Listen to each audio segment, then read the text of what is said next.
Hi, welcome to Turner Classic Movies. I'm Ben Mankiewicz. Today we've taken our previously published movie schedule and we've tossed it out so that we can instead devote the day to the movies of the late Glenn Ford. Ford passed away just 11 days ago on August 30th. He was 90 years old, and today we're saluting the life and career of Glenn Ford by airing some of his best movie performances. Coming up next, we've got one of Glenn Ford's favorite Glenn Ford movies. It's a comedy from MGM in 1956, Teahouse of the August Moon. Ford plays an American Army officer assigned to bring democracy and free enterprise to the Japanese island of Okinawa shortly after the end of World War II. Now, Ford had been making movies since the late 1930s. He was now one of the biggest stars in Hollywood. He had made some really good westerns, some film noirs, some dramas, but this was Ford's first role in an important movie comedy, and as you're about to see shortly, he was good at it, really good.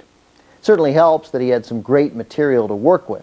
The script here was based on a hit Broadway play by John Patrick, which was based on a novel by Vern Snyder. Marlon Brando saw the play on Broadway and laughed so hard he went straight to MGM, asked to be in the movie. MGM, of course, said, hey, pick your role. Surprisingly, though, Brando asked for the role of the Japanese interpreter, and many people who saw this movie didn't even recognize Brando playing a native of Okinawa. But everybody recognized Glenn Ford, and now realized he could be pretty funny, too. From 1956, The Teahouse of the August Moon. Glenn Ford is widely recognized as one of the most likable actors in Hollywood history. However, his co-star in The Teahouse of the August Moon, Marlon Brando, did not share that opinion. In his autobiography, Brando wrote that Glenn Ford took the art of scene stealing to Olympic heights, always making sure the camera and the audience was focused on him. Well, after a while, Brando started doing everything he could to steal scenes from Ford.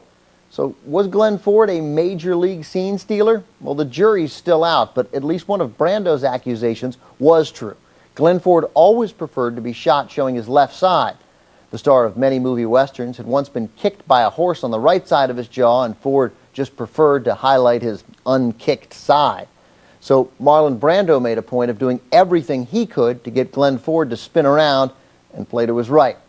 Needless to say, the two men did not exchange holiday and birthday greetings in the years following this film. Coming up next, Glenn Ford stars in another comedy. This time, he's got a cute kid to steal the scenes from him.